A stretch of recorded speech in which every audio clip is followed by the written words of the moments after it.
engaging the community since 1970. This is WIS Awareness. Good morning and thank you for joining us for Awareness. I'm your host, Megan Norman. With another school year underway, it's time to start thinking about goals. What do you want to accomplish as a student, parent, teacher, or administrator? I had the chance to sit down with the State Superintendent of Education to talk about her goals for every student and district. Molly Spearman was elected in November of 2014 and now begins her first full school year. Thanks for joining us. Thank you, Megan. Now, the last time I saw you was election night, so a lot has happened since then. We are now approaching your first full school year in your term. What are some of your goals and expectations for this year? Well, it's a very exciting time, not just for parents that their children are going back to school, but for the students and teachers. I've been all over the state speaking to educators at their district openings and encouraging them, first thanking them for what they do and for being involved in education, but also trying to motivate them and encourage them. And my message has been this, that our vision now for public education in South Carolina is that every student, when they graduate, that they're prepared for whatever their next step is. So we need to really personalize our delivery of education. We have to find out what each student is good at, what they enjoy, what their passion is, and then help counsel them on a pathway that will get them to that success. So how do we get there? By better and stronger teaching, by showing students, first of all, that we care, that we really love our students and have a secure environment for them to learn in. And then always asking them the question, not just what do you want to be when you grow up, but what problems do you want to solve? And that leads them to more personalized strategies in the classroom where they're doing projects and they're having fun learning. So there are lots of things that we want to see, and I think if we all work together, we're really going to have a great school year. Now, over the summer, of course, our state rocked by what happened in Charleston. Very, very tragic situation. And Governor Haley spoke a couple of times about how the children are the future and that the unity and the healing can almost start with them and maybe even in the classrooms. Do you think that's a place where the healing and the education and the understanding of different cultures and different races can start? Well, absolutely. I think the culture in the classroom and that security that children should feel in the classroom is very important, and that teachers can be the role model and lead these conversations where we all learn more about each other, to accept each other. So we're encouraging those conversations, and we're also working on curriculum. We have wonderful social studies curriculum and standards in South Carolina, some of the best in the nation. And I'm really pleased too that we lead the nation in our standards on teaching African American history and about the places that have been so important in South Carolina for our students to appreciate, all students, black and white, to appreciate South Carolina's history and what we've done. We're also looking at a supplement to include just what's happened over the summer of 2015 and the Charleston 9 to be appreciated and never forgotten. So there are a lot of things going on, and the classroom is and the school is a great place for us to learn to get along better with each other. Right, and you talked about how finding ways for every single student to succeed, regardless of the child's background. How are some of these acts like No Child Left Behind and then the Read to Succeed program, how are those going to help all children? Well, the No Child Left Behind, we hope is going to be reauthorized. It makes certain that every student is included in data that's given, and that's been a very, very good thing about the federal law. But there's some things that need to change, and there are more decisions that need to be brought down to the state level. So we're anxiously awaiting to see what Congress is going to do, and we hope they're going to approve a reauthorization. We like either the House or Senate version. They're better than the way the law is written right now. But in our classrooms, I think we have to make sure that we lead our students to a pathway that they're going to find success. And that means really strategies in the classroom where they do projects and we find out what they're interested in, that they do hands-on, they apply their knowledge. And that makes for more fun learning and for a better prepared student. Are there any changes that you want to see statewide happen this school year? Well, there's several things that we're working on. We want to be sure that we're supporting our school districts and supporting our teachers, and sometimes there's some laws and regulations that aren't just common sense. For instance, we just changed this year where a secondary teacher, maybe an Algebra 2 teacher, let's say, could not go down and teach Algebra 2 in the middle school. Well, we've changed that this year. It didn't make a lot of sense. So the legislature worked with us. So we're reviewing all of our regulations on teacher certification. We want to have well-qualified people in the classroom, but sometimes those folks might come from the community who have expertise. We want to help allow them to get into the classroom to share their expertise. So Right. there are lots of things like that that we're looking at to really just make sure that the Department of Education is supporting and moving innovation forward, not being a hindrance to that in the districts. Right. And then finally, what advice do you have for students and parents alike as we head into this new school year? Well, I want to tell parents to work with us, to keep us informed about things that are going on at home or in the child's life that might affect them, to work very, very closely with their classroom teacher. And to students, I would say, get a good night's sleep and take care of your body, and because you need to be in good shape, and exercise, but come to school willing to learn.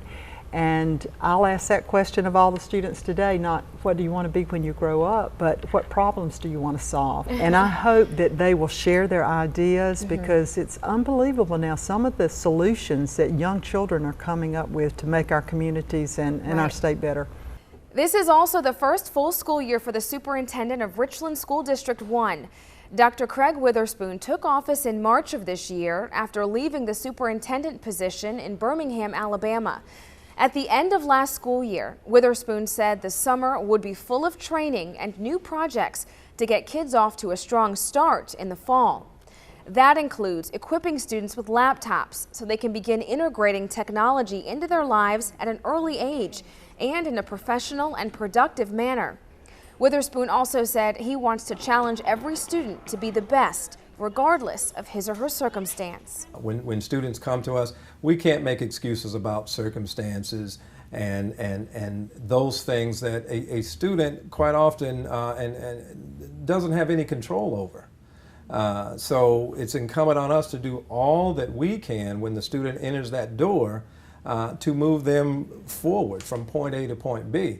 And we know regardless of a zip code or regardless of a neighborhood, we as adults, as educators, we can control that time from 8 to 3. And we have to do the best job we can to move students forward. If you live in the Richland One School District and you have not registered your student yet, you don't have much time left, but we are here to help. Something new in the district this year, for the first time, all students will have access to all meals for free. Breakfast, lunch, snacks, and dinner at school will be offered to all students at no cost. Joining me now is Tracy Dixon, Director of Student Nutrition Services, and Sonia Sheehan, the Coordinator of Richland One's Registrar's Office. Ladies, thank you for joining me this morning. Thank you for having us. Yes. Let's start with the free meals. Why extend the free and reduced lunch program to all meals to all students? Well, in Richland One, we identified early on that there's a need in our district, which is why we offer so many different meal opportunities for our students. We offer breakfast, lunch, supper meals, and snacks. When we look at our percentages of poverty in our district, we realized that there was really a need to extend that program and to be able to provide those meals at no charge to our students. Do you know how many students were taking advantage of that free lunch program? Yes, we on average will qualify about 16,000 students for the free and reduced lunch program. Under this new program, we of course will be able to provide students meals for all 24,000 students this year at no cost, and it's just a wonderful opportunity for families and for students, and it just really supports what we're doing in our district to support teaching and learning. And it also helps to save the families, right? It does. It really does. How much can they expect to save? On average, if you have a student in Richland One, normally for breakfast, the lunch meals, you could save over $400 a year. Wow. So you extend that out to a family, average size family in our district, about 3 or 4 kids. It gets to add up pretty quickly, some savings. Right. I know families are probably pretty happy about that, but then my question is, where is the money coming from then to provide all these free meals for all these students? It is a USDA program. It's called Community Eligibility Provision. And USDA made some changes to the National School Lunch Program. Not sure if you're familiar with the Healthy Hunger Free Kids Act, but it made a lot of demands on school food service authorities to provide certain meals to students that included the whole grains, the fresh fruits and vegetables, and so there the costs began to rise for school food services. And it's really hard to provide those meal options at the rate in which we were reimbursed in the past. So they made some changes to the program so that you can provide those meals to students and it not adversely affect your program. Now, how do families take advantage of this? What do they have to do? Absolutely nothing. They just come to school and just have breakfast, lunch, any other meal that's extended to them, and they don't have to complete any paperwork. They don't have to send any funds to school. The meals will just be there and we're ready. They're there at no cost. Exactly. Now, there is an option though. Families can choose to pay for the meals? Yes, and we realize it's in some cases, some may want to pay for meals, and so we've made provisions in our program so that they will be able to do that. They will just be charged a la carte for those same items. Yes, but be mindful that the student has to have cash to pay for those meals or money on their account. And if they do not, then they'll receive the free meal. All right. So that's really very important. Yes, very good information. Of course, we'll have all those details on our Awareness Facebook page. Yes. Now, Sonia, registration, Monday, first day of school. What do parents and guardians need to do in order to get their students in school? One of the first things that they need is birth certificate, immunization records, and school documentation if they're not a kindergartner just coming into school.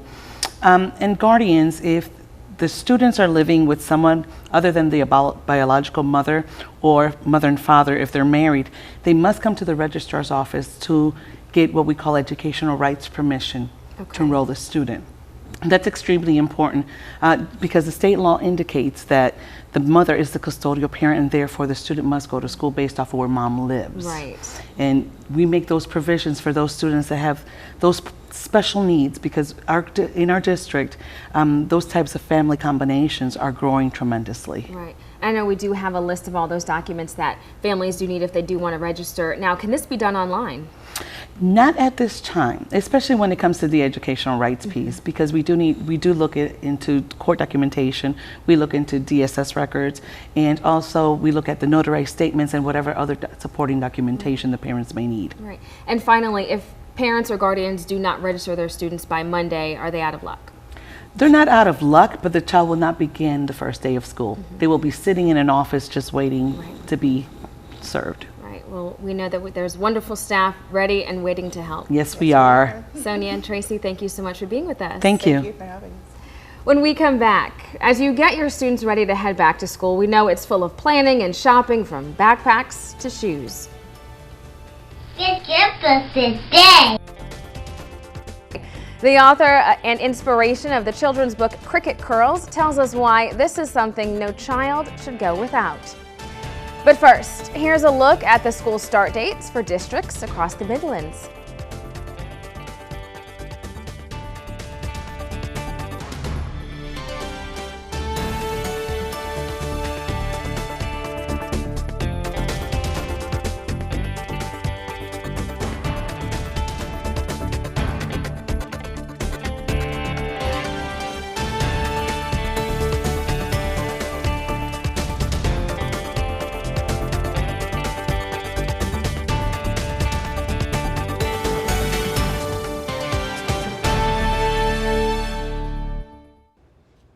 Welcome back to Awareness. Our next guest is a children's author whose goal is not only to promote healthy and active readers, but also to build self-confidence and embrace diversity. Joining me now is Frances Jones and her 5-year-old daughter, Wisdom. Thank you, ladies, for being with us. Thank you so much for having us. Now, tell us all about Cricket Curls Adventures.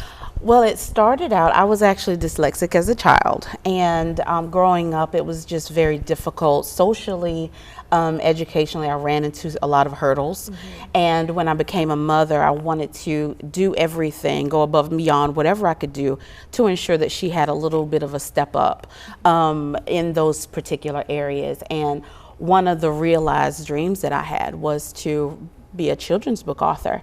And one day everything just kind of clicked, and we evolved it, we wrote it and everything else. So now it's just about building confidence. It's about reading advocacy, you know, in our community with children and building confidence. So it's and do you think been a it's great helping time. your daughter? It is definitely helping her confidence and self-esteem and everything else. So it's been a good ride. Wisdom, do you like to read? Yes, ma'am. Why do you like to read? That's because Reed is my best name because Reed is the best thing ever because my mommy reads to me when I go to sleep. So do you read every day? Yes.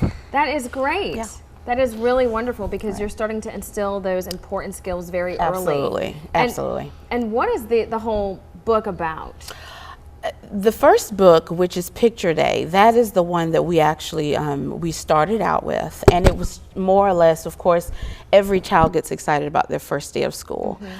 So going beyond that, the underlying premise of it is building confidence. What do you do when you are getting ready for your first day? You know that picture day at school, and what are you doing as far as your appearance? How are you feeling when you're taking your picture? Really kind of taking a step up as far as looking at what you are preparing yourself, how you're feeling about yourself. Inside and out. 'Cause it's not just about absolutely. the new shoes and the clothes that you get for that first day or for picture day. Absolutely. And part of your series also, you work on embracing diversity, which after the summer we've had, we know that's incredibly important. Yes. So what are some ways that you're hoping your books are going to help children? That is a very, very soft spot to me. You know, growing up I actually grew up in Orangeburg, so it was very, my mother went, you know, through the Orangeburg massacre and everything else. So growing up and knowing my heritage and my legacy, which I'm derived from, there were things that I wanted to instill in her once again with diversity and having relationships going beyond the community and the things that look like you, really pressing into diversity. That's another very, very hardcore, you know, issue with us is embracing everyone. Which will then, of course, it'll go back as far as bullying, something that is obviously in our, you know, in our schools and beyond. It can go up to adulthood as well. Right, and I think what is so important is that this is on their level. This is something they can understand. They can even use it and put it into practice in their own lives. That's something you are doing with your own daughter, Wisdom. Yes. Absolutely. Well, Wisdom and Francis, we are so happy to have you here. Thank you so much for having us. Thank you. And if you're interested in the Cricket Curls Adventures, we'll have all the information on our Awareness Facebook page. When Awareness returns, a new scholarship for women looking to further their education this new school year. That's thanks to the efforts of two women. We'll explain coming up next.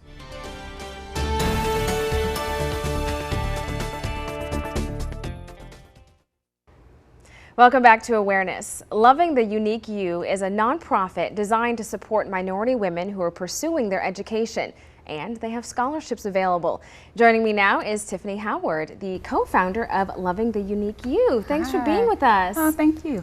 Now, where'd you get the idea to start this nonprofit? Well, my co-founder and I, Victoria Moore, we're both educated college graduates, and we knew how difficult it was financially to graduate from college, and so we just wanted to give back and help. And I think for minority students, especially minority females, sometimes it's twice as hard. Right, there are a lot of challenges. Exactly, so that's our target audience. And how do you go about supporting these women? So we have a number of initiatives. Our overall mission is just to help minority females in their educational advancement in any endeavors that they have. So the first initiative is to provide scholarships So this past spring, we awarded one minority female with a $1,500 scholarship. That's great. For the fall, we just chose our winner for this fall. So we just awarded another minority female with another scholarship. So hopefully every spring and every fall, with our fingers crossed, hopefully we'll be able to award those scholarships. The second initiative is to provide workshops throughout the community during the summer for minority females. And last year we just focused on high school and college age females. Okay. But we saw the need for the middle school age, so we included them this year. And we talk about things like self-esteem, career exploration, anything from spirituality to health and wellness, things of that sort. Because all of that is a part of it, because you look at the holistic person. Exactly. It's not simply just the academics or the social component, it's everything. Exactly. Do you have any initiatives geared toward those who are seeking their master's degrees or any advanced degrees? So as long as you're in college, and it could be, right now our scholarship is focused on the undergraduate level, but hopefully within the next 2 to 3 years we'll be advancing to the graduate level as well. That's great. You'll be expanding. Yes, ma'am. And any women in South Carolina or in the Midlands, or yes, who so it's a qualifies? national scholarship. You can be from anywhere. We had applicants from all over the United States, and last year it was really, really great because we awarded someone at USC. Yes, so that was awesome. Courtney Stupert was our first award winner. Well, we're going to have to stay in contact with you so we can make sure we get all these qualified women some help pursuing their education. Thank you. Thanks for being with us. Thank you so much. Stay with us. We'll be right back with the final thought.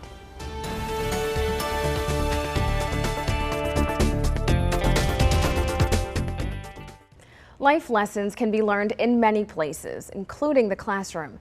Benjamin Mays, an educator and South Carolina native, understood the importance of setting goals and making the most of your time. He once wrote, "I have only just a minute, only 60 seconds in it. Forced upon me, can't refuse it. Didn't seek it, didn't choose it, but it's up to me to use it. I must suffer if I lose it, give account if I abuse it. Just a tiny little minute, but eternity is in it. What are you going to do with your minute?" We'd like to thank all of our guests this morning. Until next time, I'm Megan Norman. This is Awareness.